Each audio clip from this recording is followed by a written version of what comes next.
Hello and welcome to the first episode in a long while of Black Man Beyond. My name is Mark Bernard. The other guy who would be here, who would allow us to call us Fat Man Beyond, is in New Jersey. I think you all are well aware of what Mr. Smith is up to.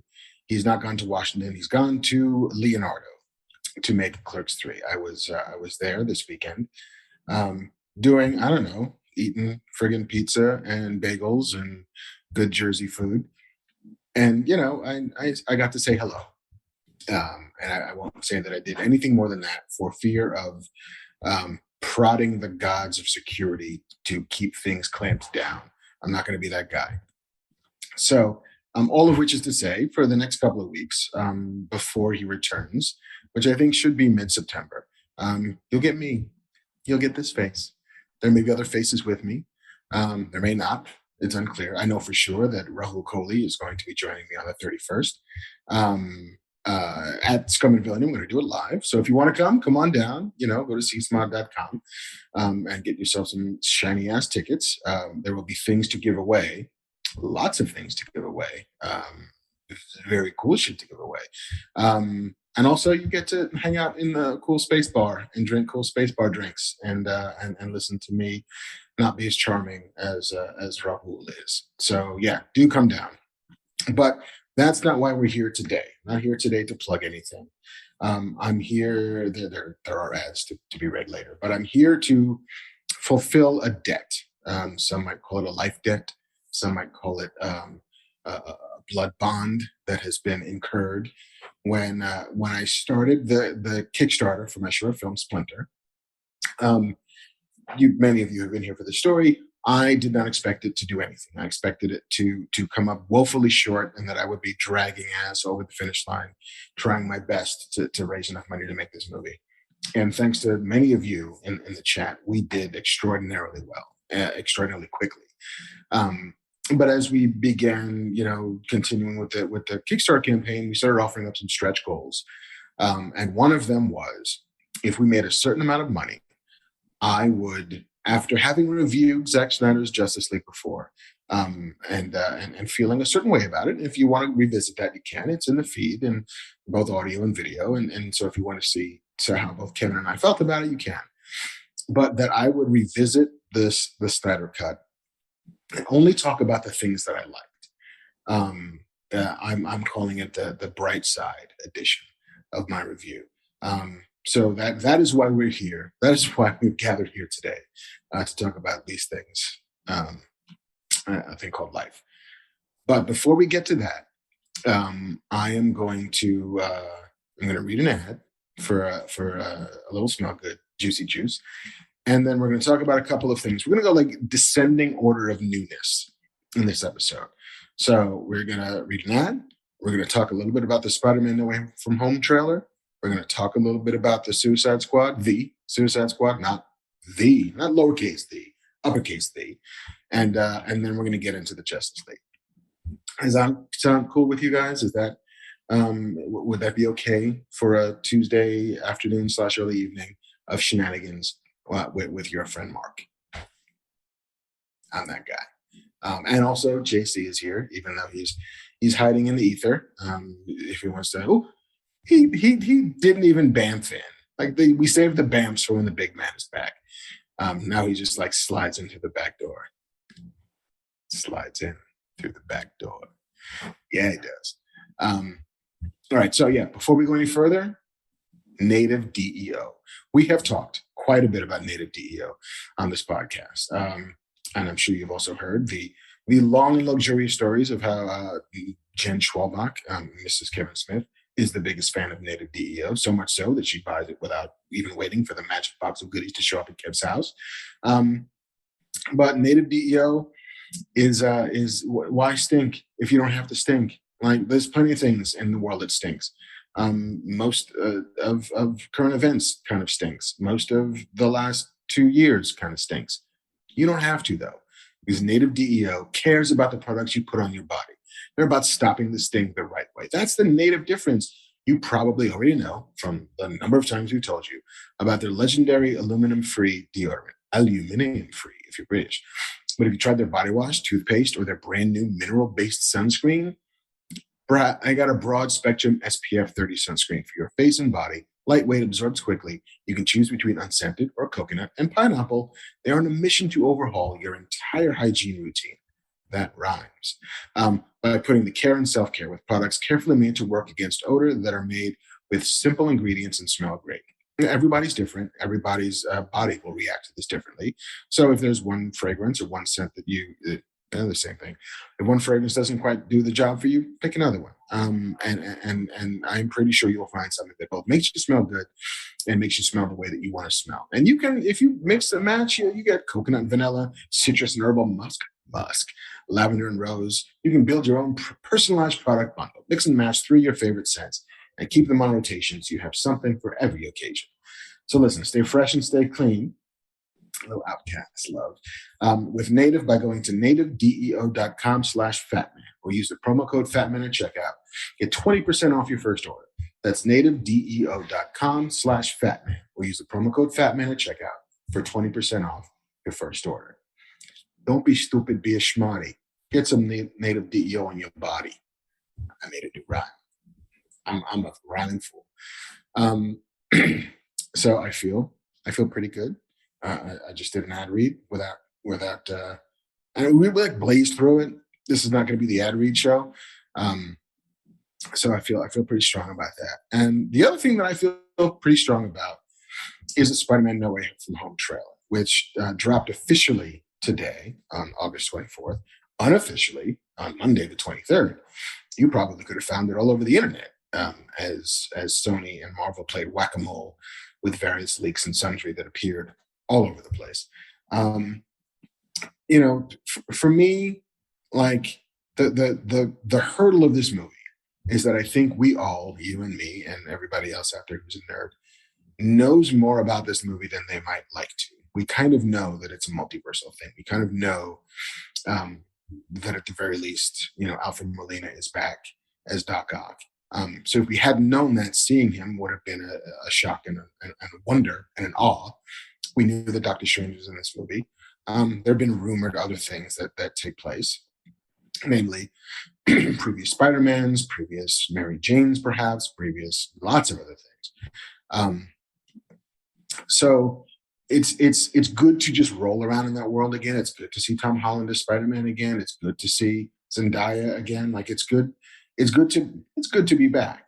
I'm curious about Doctor Strange, at least the way he's presented in this trailer, because he seems to be awfully interested in playing fast and loose with the rules of sort of multiversity and dimensionality and the perils of using magic to alter timelines, given how much he's learned over the past, 3 movies about the perils of timelines. And so his willingness to just dive in and monkey with the nature of reality so that one kid can maybe not feel so weird in the world anymore seems both off-brand or off-model, but also kind of in line with, it feels like the absence of Tony Stark has been felt very much so. And the insertion of Doctor Strange as now the older mentor to Peter Parker, Tony Stark was all about doing the wrong thing. He was all about overreach. He was all about, he's the dude who created Ultron, right? Like, because he thought that he knew better than everybody else. The arc of Tony Stark's character was ultimately going from the guy who would snip the wire to the guy who falls on the wire to save his friends. And so that selfishness sort of fades away as you get to actual, like, full-on magnanimity.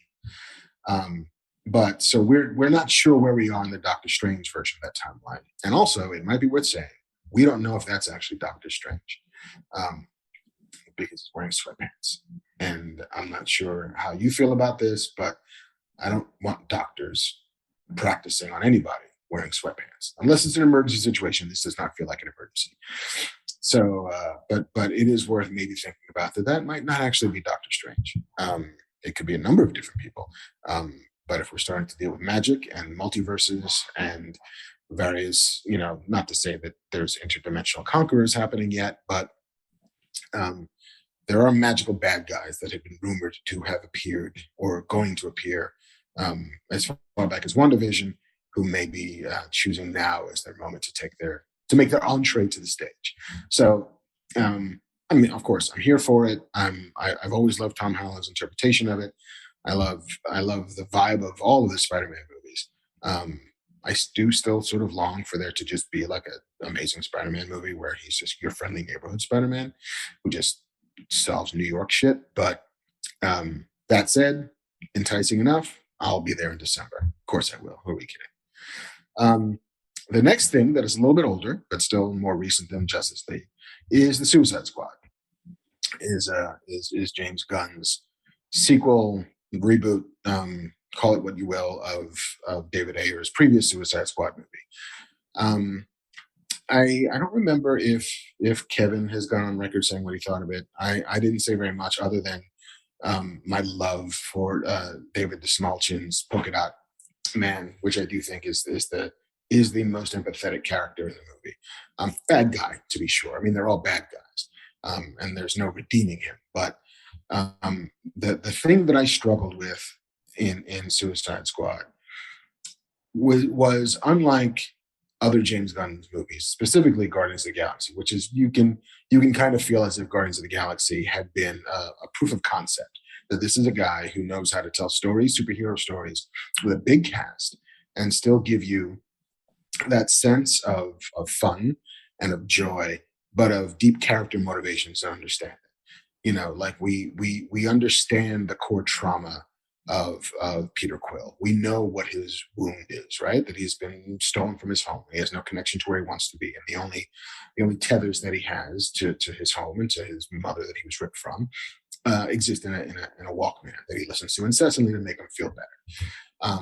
And his arc is from not needing that and forming bonds with the people along the way, with the fellow Guardians of the Galaxy. That's his emotional arc.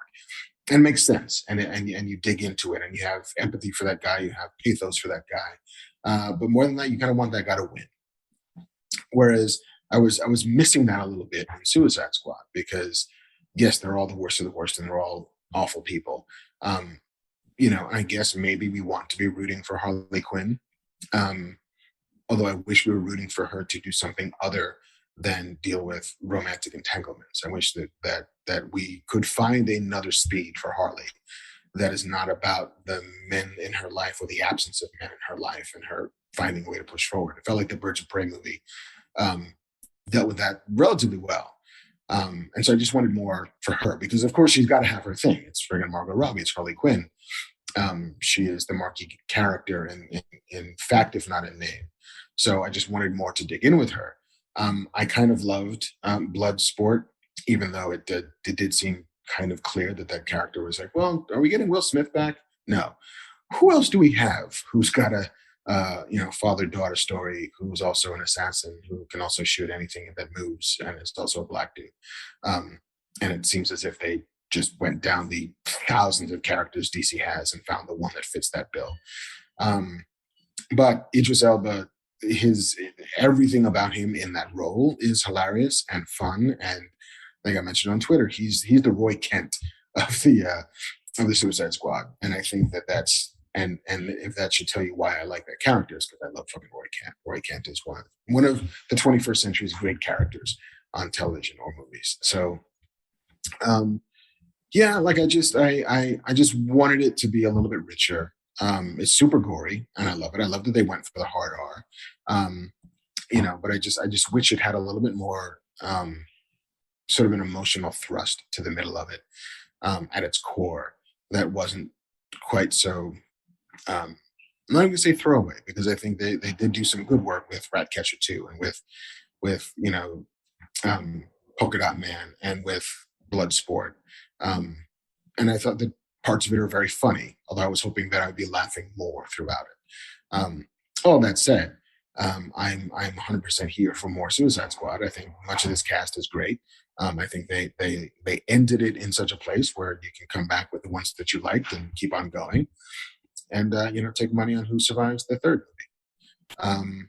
But yeah, so I'm curious to know what you guys thought about it, and I'm also curious to know how there was a lot of conversation about how it made I think 26 million some odd dollars its opening weekend, which seems as if it was presented as a flop. But Free Guy makes the same exact amount of money the same weekend, but that's a hit. So the industry perception of what the Suicide Squad did compared to other movies, compared to what the first one did, because the first one was a blockbuster. The first one was a legit hit. It made $750 million worldwide. There's nothing to sneeze at, which is why, of course, you got a second one. But I just wonder what, given the times we're living in, given the Delta variant just squashing what had been a resurgent box office, if all of that is meaning we are maybe not as excited about a third one as we might have been before this opened. So I hope that's not the case, because I'd like to see more. And I'd like to just be able to zero in on sort of what makes these guys special and what makes it fun. So yeah, that is Suicide Squad. Very quickly, I can't remember if Kevin and I talked about What If, because again, time is a flat circle, and it's getting flatter and circular every day that we go on. But to encapsulate at least my feelings about it at the moment, I liked the first episode, Captain Carter. Even though it occasionally got a little bit too, I knew what it was doing almost all the time. It was very much what if Captain Carter got the super soldier serum from Steve, and so then the plot ended up following very closely the beats of the first Avenger. And so there were surprises in there, to be sure. There were twists on the story as we know it, different characters to slot it in. Steve Rogers has his own version of that story. And so, it's fun to see that the variances and the different ways that you can twist that story. But ultimately, they were telling a story that we knew. We knew it gets to the point where like, oh, there's going to be some sort of thing that separates, Peggy and Steve. There's going to be a loss. There's going to be somebody who falls off a train. There's going to be, Red Skull's going to do Red Skull shit. And so, and there was going to be some time displacement, so that the captain, the person with the shield, would be separated from the person that they loved. And you felt that was going to happen. How they did it was new and interesting, but there was a little bit of a roadmap to follow. Whereas the second episode, which again, similarly, like starts from the same kernel of like, all right, well, what if instead of picking up Peter Quill on Earth, the Yondu and the Ravagers picked up T'Challa, who was like wandering outside of the Wakandan safety shield, and says he wants to be an adventurer, wants to go on an adventure. And then what happens to the Guardians of the Galaxy as we know them if it's not Peter Quill, but instead, a boy born to be a king? And I felt like they took way more liberties. Like they didn't have a specific story that they needed to sort of map that onto. So they had more ways to go with it and more interesting things, at least to me, to explore with it. Namely, what happens to the universe if a good man is at the center of what had been, is basically Robin Hood. Like what happens if you turn this gang of thieves and murderers and ravagers into a force for good? What happens to the universe if somebody like T'Challa is operating on the fringes of it? What happens to Yondu and Thanos and all of those characters? And not only that, the story they were telling could be a brand new story. Like they could tell what is ultimately a heist story, which was a ton of fun. Like I think that when the what if stories are going to succeed, and we'll see, there's going to be, a bunch more, and there's a whole second season they greenlit. So far, it seems like they find the most success when they are inspired by that change to go off and change more things about the story, as opposed to leaning and hewing too close to what we already accept as narrative. And as we skip through the phases, like this seems to have been a phase 1 story or a phase 2 story, and as we start getting into 3 and 4, how they choose to define the stories they want to tell and the liberties they're going to take will dictate to a great degree how successful they are at it. So, but it's also fucking gorgeous. I mean, we've all seen different varying kinds of animations, from the kind of hand-drawn lushness of Miyazaki and Studio Ghibli all the way to Pixar and everything in between. But this feels somewhat unique to me. There's a level of texture and color and lighting, specifically the lighting is so beautiful, um, that it feels new. And even though a lot of it is CG and that can occasionally be a stumbling block for the voice acting, um, it they it's not quite as awful as I'd seen in the past. Like I think they're cracking some code to figure out how to make the CG animated mouth movements feel more organic. That's always the problem. They don't quite feel organic. Um, and it's and trying to analyze, especially the T'Challa episode, divorcing yourself a little bit from the emotional reaction that I know that I had, and I think lots of other people had, to the fact that it's Chadwick Boseman, to the fact that this is the last time we get to see him um, performing as T'Challa, and there's no discounting the amount of heft that adds to it, and it's also a funny performance, and it's comic, and his timing is so on point. Um, Not to say that getting Haley Atwell back as Peggy Carter is not great. Not to say that getting a lot of the Howlers back isn't great. Not to say that getting all of the Ravagers back isn't great. And it seems as a Marvel animation, that there's no expense. They spared no expense in getting as many of the OG players back as they can. But there's always something incredibly profoundly moving about a swan song, and so there's extra bonus points for the Chadwick Boseman of it all. So yeah, I think that kind of gets us up to date. I think with some of the more recent stuff that we would have talked about on Fat Man Beyond if Kev was here. No Way Home trailer, Suicide Squad, What If, the news. There's been some interesting stuff, but not so tectonic that it was worth a special edition to cover. But I think that it might be time to get into the main course. It might be time to dig in. It might be time to unite the seven, which is a tagline that they started for the Justice League and then abandoned once I guess they realized that they were not going to have a Martian Manhunter in the original Justice League, and then it was only 6 people. But there had been posters, and I'm sure you remember, if you're a dyed-in-the-wool nerd the way I am, and who pays attention to marketing campaigns the way I do, which I hope you're not that person. I hope there's more. There's more to this provincial life than just tracking poster changes and campaign adjustments. But at any rate, we now do get 7 in Zack Snyder's Justice League. But before we do that, I promised you that there was another ad. It might have even been a threat, depending on your point of view. But no, we do have another ad. And the second ad of this episode is for Keeps. We've talked about Keeps before. We've talked about how both Kevin and I have had our follicle challenges. I'm combating it with barbering techniques, namely keeping my hair so short you don't notice the hair that's not there. Kevin combats his with hats, which is a very valid way to go. But 2 out of 3 men in the US, if not the world, will experience some form of hair loss by the time they're 35. And that amounts to maybe somewhere around like 50 million guys in the US. There are only 2 FDA-approved medications that can help prevent hair loss, and Keeps offers them both. A simple, stress-free way to keep your hair. A convenient virtual doctor consultations and medications delivered straight to your door every 3 months. You don't have to leave your house. And the way things are going, maybe not leaving your house is not the worst thing in the world to do. So it's low cost. Treatments start at just $10 a month. Keeps offers generic versions of their treatments and discreet packaging, proven results. They have more 5-star reviews than any of their competitors. And prevention is the key.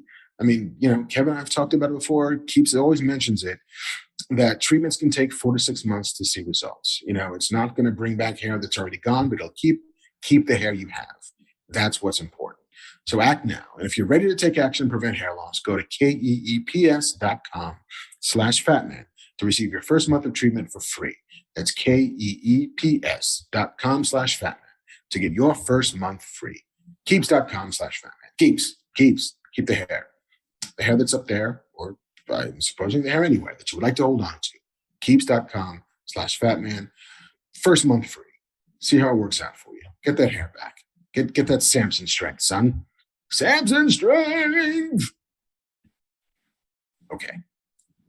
I'm feeling strong. I feel pretty good. I wasn't sure we'd ever get here, boys and girls. I wasn't sure that the technology would be possible, or one's will would be strong enough, but it is. So let's talk about the Justice League. Let's talk about Zack Snyder's Justice League. And I will tell you, we are not going to, this isn't like, all right, we're going to start the logo and we're going to go through it. It's not going to be 4 hours long. Nor is it not going to be a minute and a half long, because when I did go back to it and look at it with, I widened my gaze. And there was quite a bit that I found in there that was worth talking about and was noteworthy and commendable. Chief among them being, Zack Snyder directs action with the best of them.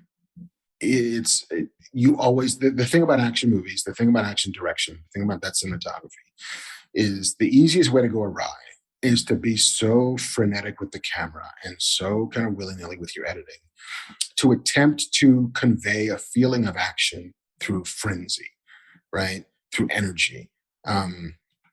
It can sometimes, and by sometimes I mean very often, result in a confusing movie, because the way it works clearest for an audience is if they know where they are, if they know what's happening, if they know where characters are in relation to each other.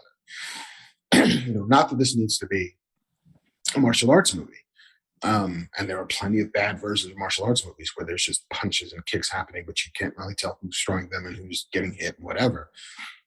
Jackie Chan, inspired very much by old like MGM musicals, was in the forefront of just locking the camera down. Everything is in medium to wide shots so that you see what's happening, so that you can see the dance. Action scenes are always dance, they're choreography. And the only way it works is if you can understand what's happening. And so Zack Snyder is a very muscular filmmaker, and that the camera's always moving and the camera's always, pushing and pulling and sweeping, but you're never lost in the scenes. And that is no small thing. And with a 4-hour-long movie, there's a ton of action in it. And you never find yourself confused by what's happening. He does not sacrifice clarity for action, for frenzy. And so I've always responded to that in his work, as far back as Dawn of the Dead, even through movies that I like even less than some of others. This was never his problem.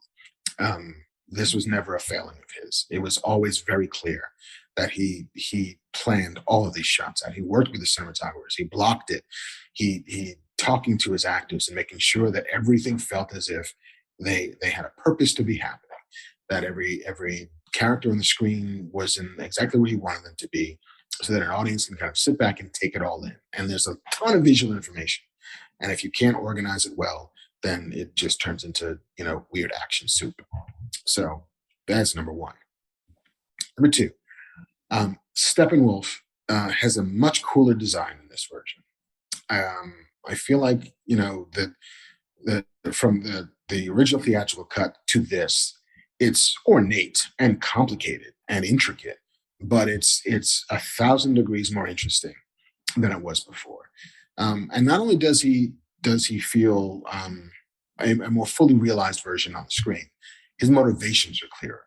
We talk about that all the time on this podcast when we're talking about movies. The idea that the audience has to at least have a clear understanding of what the character thinks he wants.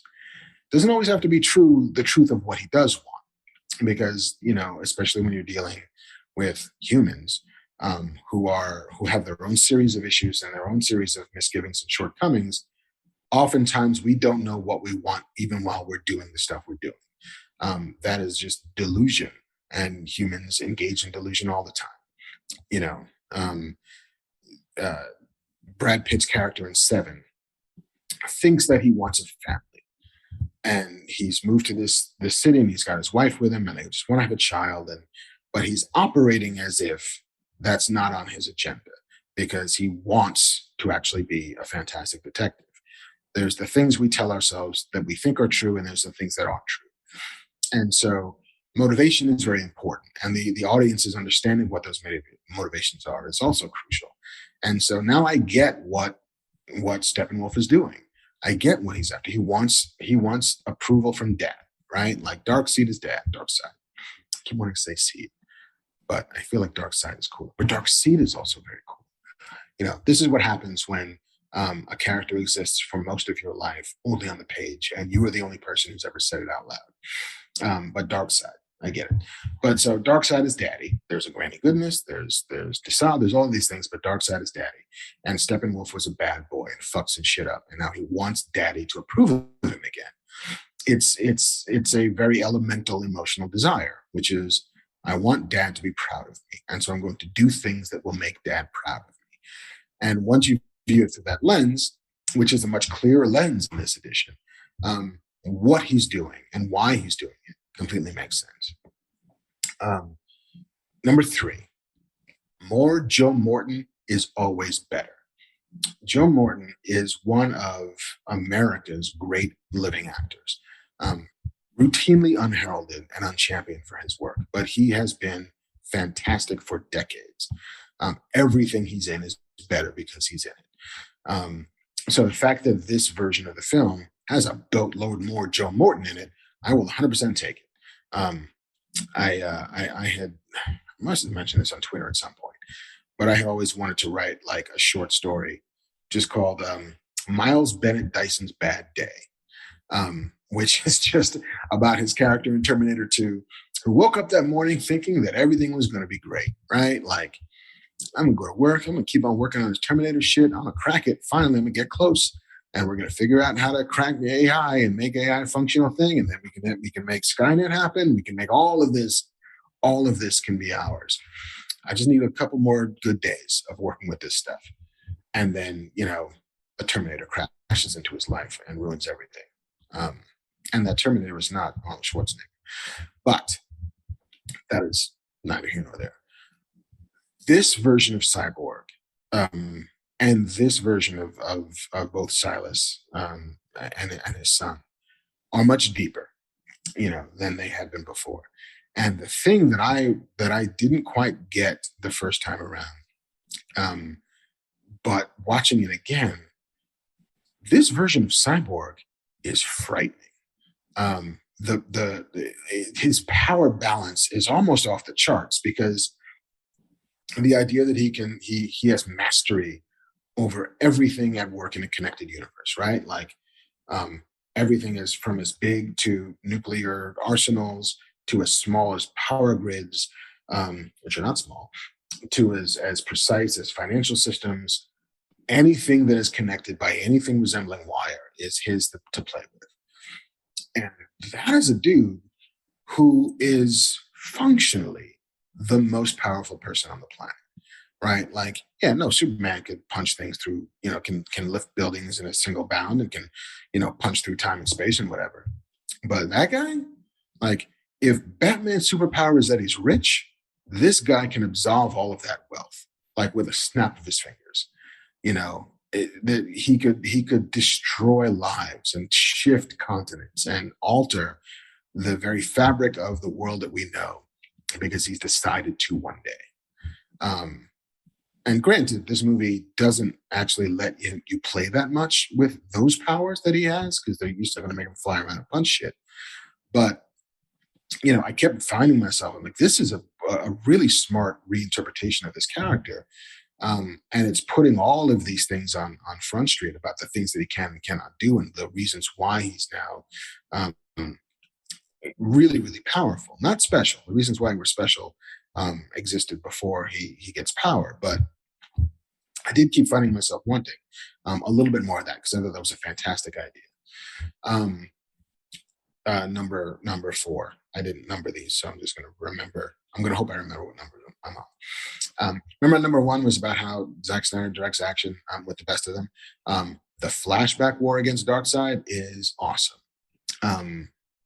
Like fucking just, I could watch that shit all day. Introducing prehistoric, or prehistoric.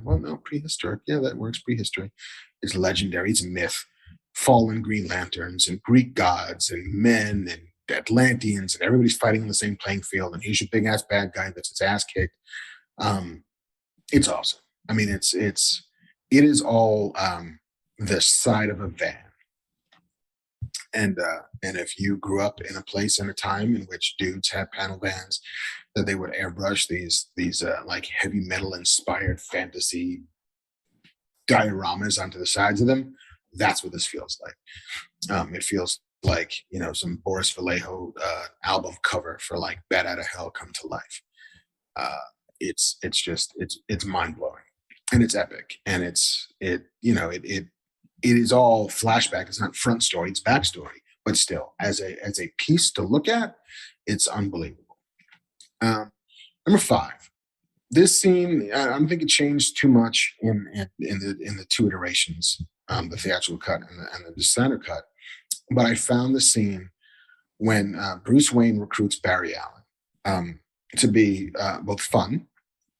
It's witty, it's funny, because I think Ben is doing some really smart straight man work, and I think that Ezra Miller is kind of going for it. But all that stuff comes out of character, right? It comes out of a kid who is incredibly lonely, comes out of an older guy who he's already failed trying to recruit Arthur Curry and needs a win, and he's impressing upon this kid with money and cool and gadgets and this wicked ass fucking Mercedes Benz. All of it is all in service of making Barry Allen believe that he could be Batman, and more than that, believe that even Bruce Wayne is fucking cool as shit. And I think that scene, 100% sells that. And it's a good time, and it's just it's fun and it's funny. And I feel like this version of it, even though I'm not even going to say it, because remember, this is the bright side. So I will just say that that there's more humor in this movie than I remember there being, and this scene is very emblematic of that. Flash saving civilians from falling rocks, I thought was great, because the visualization of how Flash's powers works tends to go two ways, right? You either slow it all the way down, you undercrank it, so then he's just like swimming through the air, but other things are not moving around him, but there's lots of lightning and shit happening. Or you speed it all the way up, and then you get the just the blur that's happening in the world.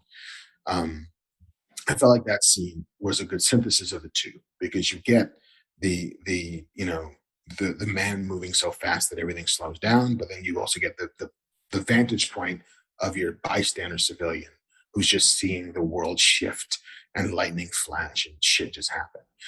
So I thought that was a really nice distillation of both of those versions of it. I think that Jason Momoa is giving, this is the next one, whatever number this is giving a more interesting performance here, because he's actually playing the outsider more than he had been before. He's a guy who's separated from both the dry world and the wet world. And so, watching the stuff with Mira, watching the stuff with Willem Dafoe, you're sensing his separation from that world.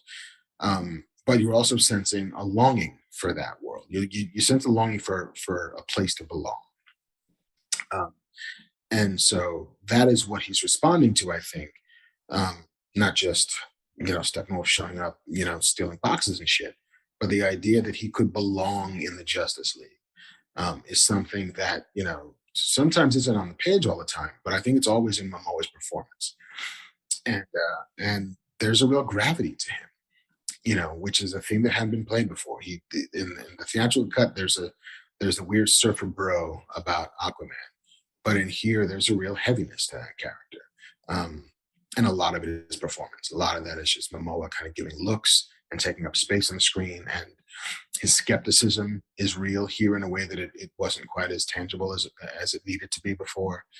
And so, yeah, I found myself responding a bit more to what he was doing. I mean, the Aquaman movie would find a way to ride that balance between, aquatic Yahoo and tortured excommunicated prince. But I think it's a little bit heavier here, and I think I like it more. I still do love this bit. It survived in both versions of the film when angry Clark comes out of the whatever the dead grave sarcophagus thingy whatever, and it's your heroes are fighting your other hero who's lost his mind, right? And so that's always cool and that's always fun. Um, but it's just that look that Clark gives to Barry when Barry's running by him, and he's got Aquaman in one arm and Diane in another arm, and he's like whatever holding him off, and then it's just a little look to the side that tells Barry that, oh shit, not only is he strong, not only does he have fucking laser eye beams, not only is he like beautiful, but he's as fast as I am, and he can see me when nobody else can see me. It's those little surprises in those scenes that A, they knew to write in the script, B, they knew to shoot and preserve. I do love that moment quite a bit. I also love the fact that almost every time you see Barry Allen in any scene, he has this wide-eyed look of delight.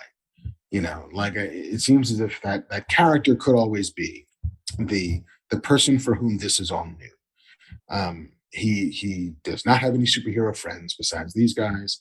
He has not done any superheroic shit before this stuff. But there's this wide-eyed just glee on his face almost every scene he walks into. And it's a little bit to the left, I think, of most interpretations of Barry Allen. Grant Gustin plays him. Even in the beginning, was not quite this, googly-eyed. In the comics there have been various interpretations. Needless to say, the character is, more than 50 years old, and lots of people have their chance at writing it. So it always shifts. But it's not out of character what Ezra Miller is doing. It's bigger. It's not quite caricature either. But there is this. It is not insignificant to have a character who finds all of this wonderful and awesome by the dictionary definition of awe. Some of this is awe. They're filled with just, I've never seen this before. And so I really did appreciate that about his performance. I think the final push against Steppenwolf, when the League is together waiting for Superman to show up, which is going to happen. The final assault on Steppenwolf in that abandoned Russian city is much cleaner. The action is staged better. The skies are not as red and fiery and filled with goop as it was before. And the lack of that annoying Russian family that nobody ever gave a shit about anyway is appreciated, because that just seemed to be business that was answering some note of what are the stakes of this final battle. Can we put somebody on the ground for whom this is everything? And it just cluttered everything up. It muddied the waters. If we don't understand by now that all of the things that Steppenwolf is doing and all of the things that Darkseid will do if the unity is achieved and the mother boxes bring him forth and all of that stuff, then adding 3 people we don't give a shit about is not going to do that. So this is much clearer and cleaner, and the action is staged better. I did like, the a couple of little Easter eggs, and they're not even really Easter eggs, but they're kicks forward to movies we probably will not get to see, which is the Ryan Choi setup as the Atom in Star Lads. I thought that was pretty well done, and it's a very short story. There's like 3 or 4 scenes that help set up that thing. And then after Silas sacrifices himself, he's going to take over Star Labs. Like, that's cool. And I dug the Deathstroke reveal. I feel like that is a character who gets to play on the same playing field as Batman and in the same sort of power levels. Like, that is not a Superman villain, or a Wonder Woman villain, but it's a Batman villain. And I think that introducing that character and Joe Manganiello as that character, I thought was pretty smart. So yeah, like that's the end of my list, FYI, which I don't think was insignificant. I think people somewhat expected this review to be like, and credits, and also the music wasn't bad.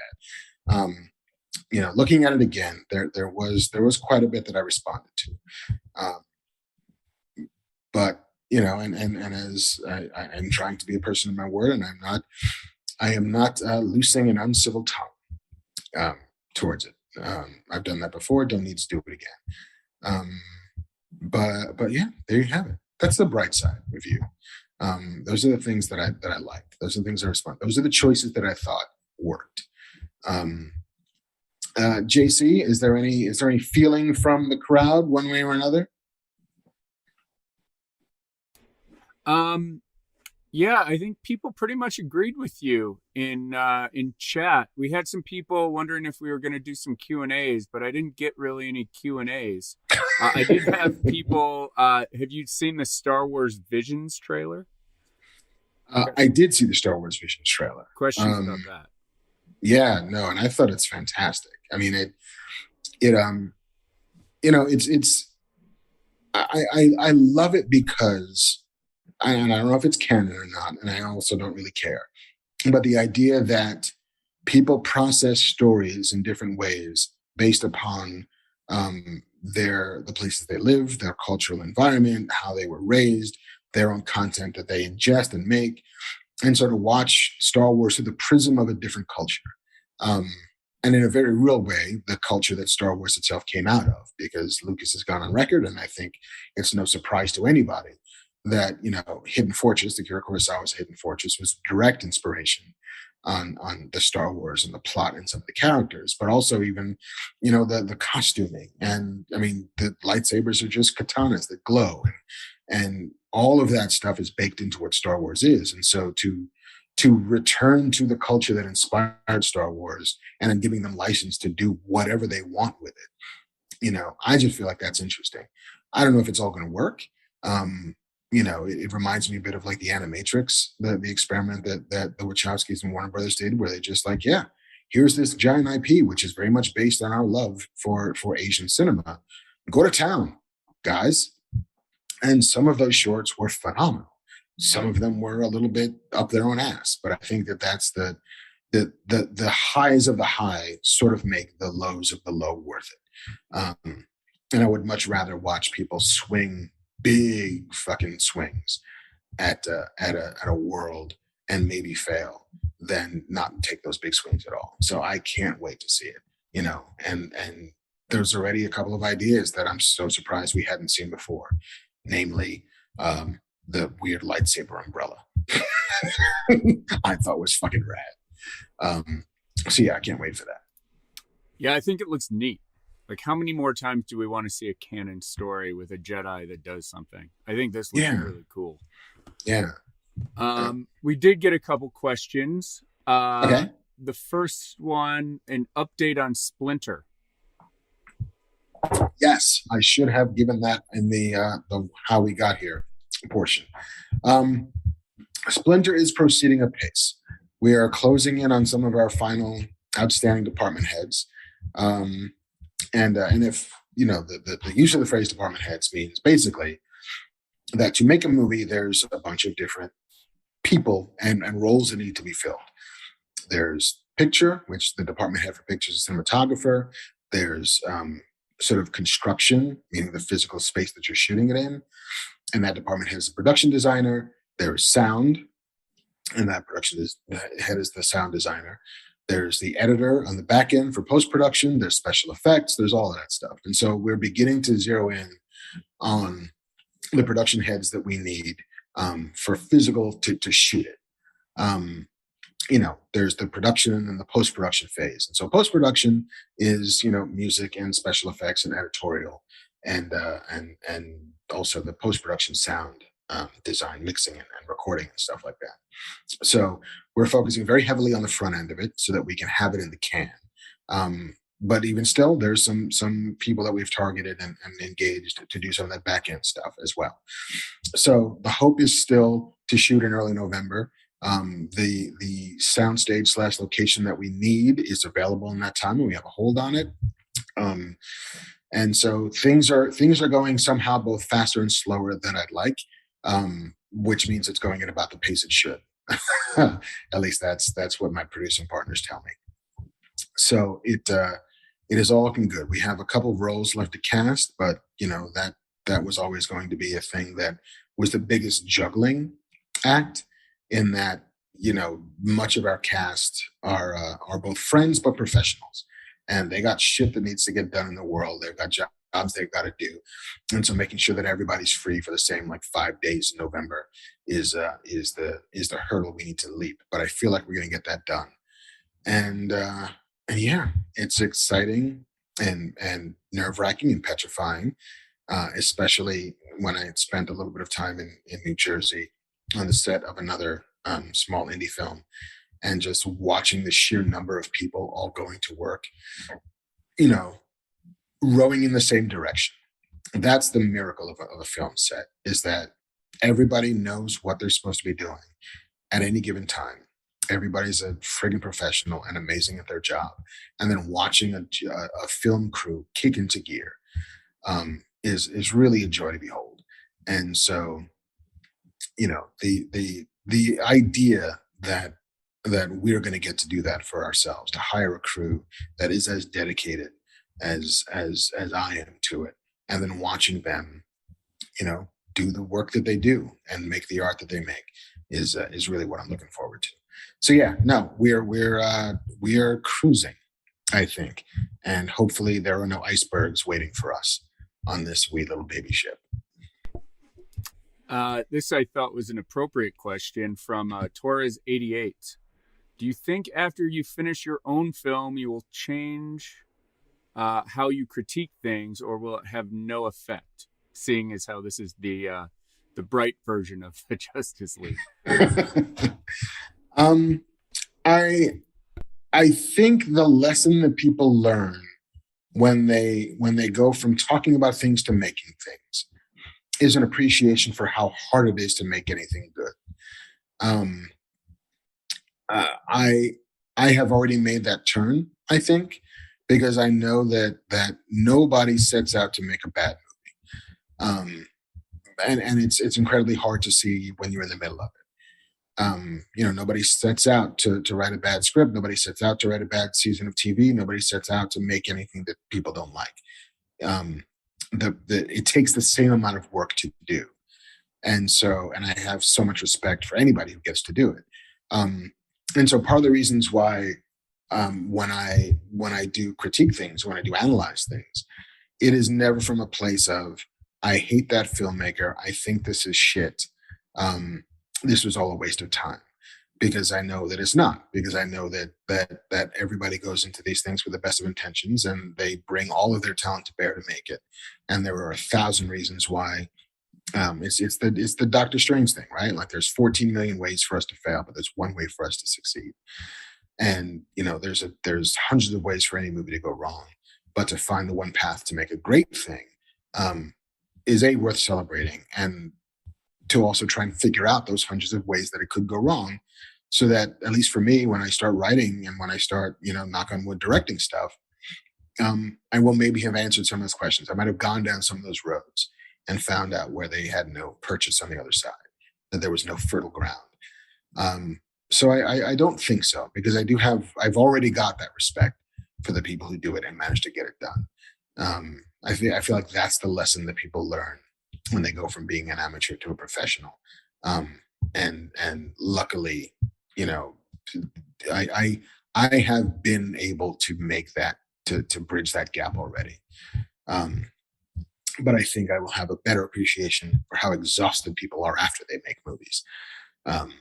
Because I know, talking to Kevin, I was like, hey man, whenever you're back, we can jump right into it. And also fully realizing he's gonna need like a week or two just to put his brain back together, and get his mind right, and go to fucking sleep for a while, because it is an all-encompassing task to do at length. So yeah, I feel like that's what I'm going to take away from it. It's just the physical toll it takes, and then the amount of goodwill that you have to have for people to spend on you, to give them your time, even if you're giving them money. It is no small thing to ask for. So yeah, yes, and no. Let's see. Matt Kilbane was interested. What, if anything, will you take from Justice League and incorporate into Splinter?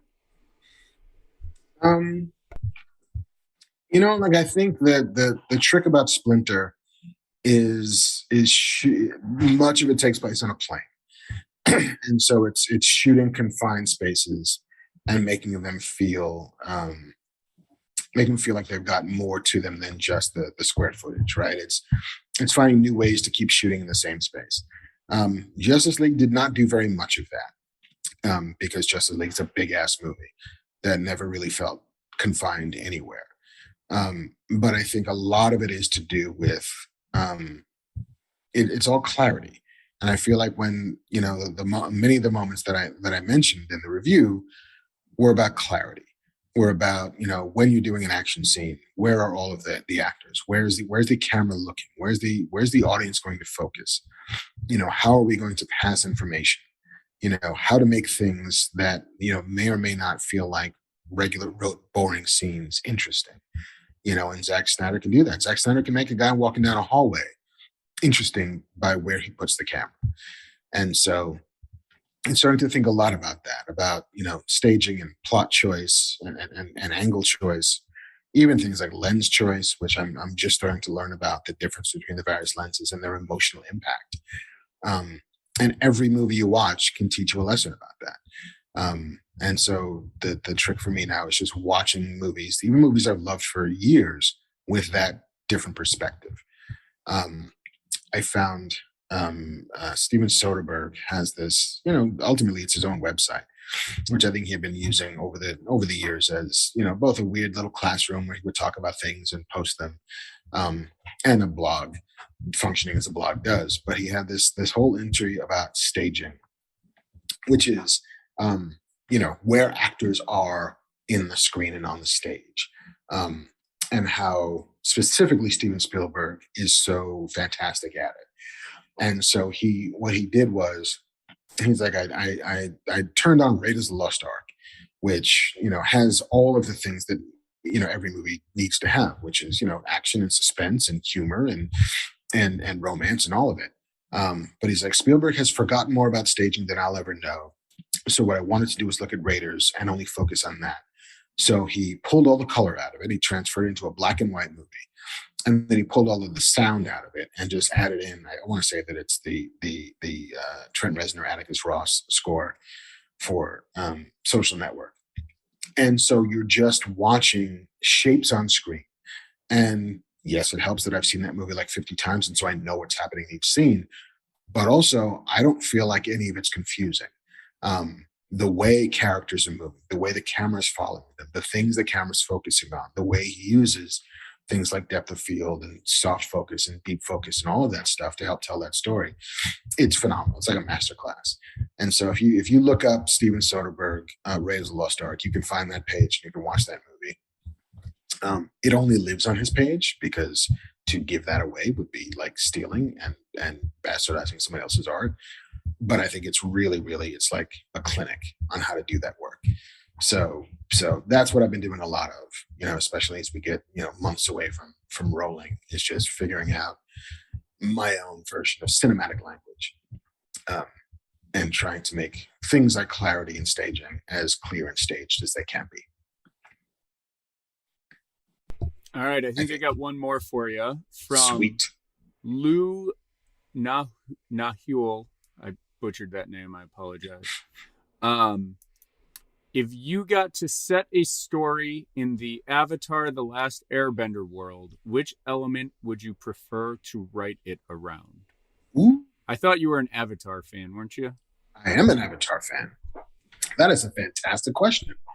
Um, if I can, I mean, one of my favorite characters is Toph, and so the Earthbending Kingdom is really interesting.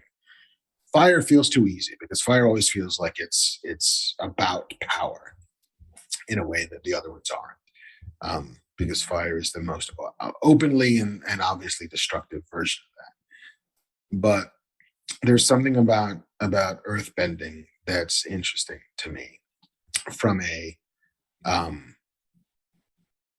yeah, just there's something so you do not think of all of the elements.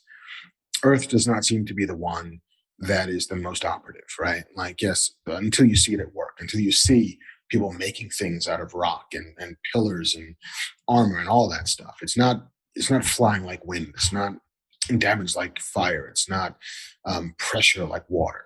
It's earth, which feels inert naturally. But to transform that into motion and action is really interesting. Um, and so yeah, I think yeah, it's a Basing Say story. Probably it's an earth bending story. Um, yeah, no, that's a good question. I've never thought about that before. Because nobody's asked me to write an Avatar story. But it would be fun, and I think that's where I'd lean. Yeah, that's pretty much it. I guess we've kind of covered this. John Blount, what TV show, past or present, would you want to direct?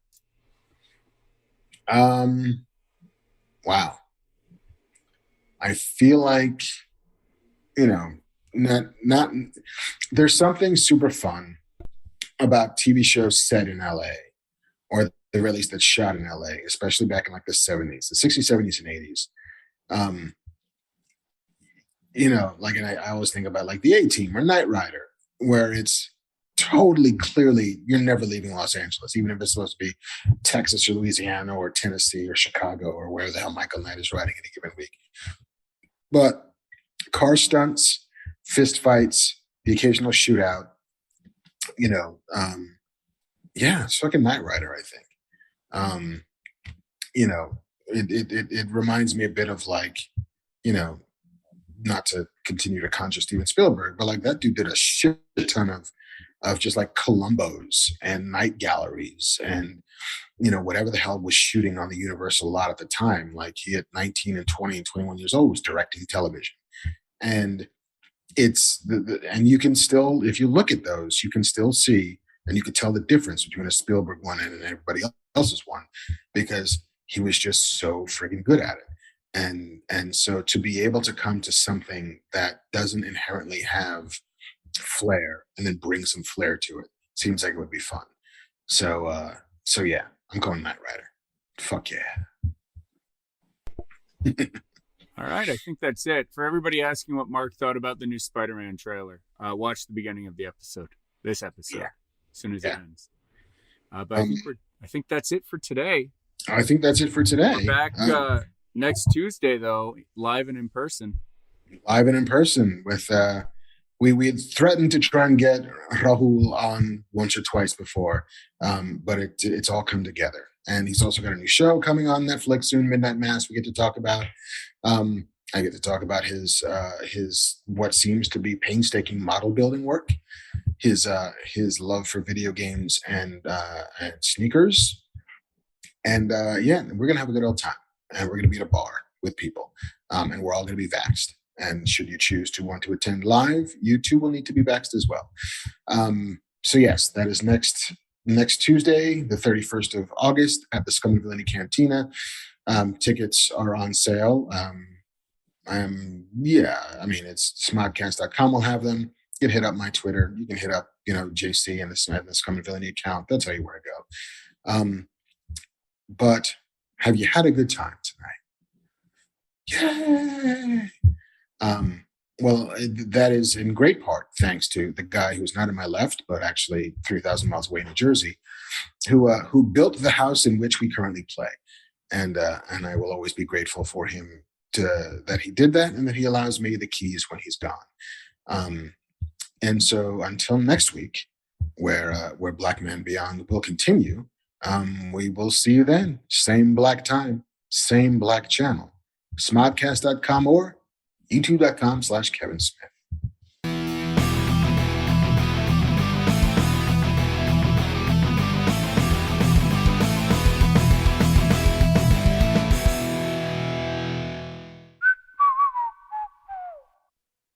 This has been a Smodco Internet production. SIP. Only at smodcast.com.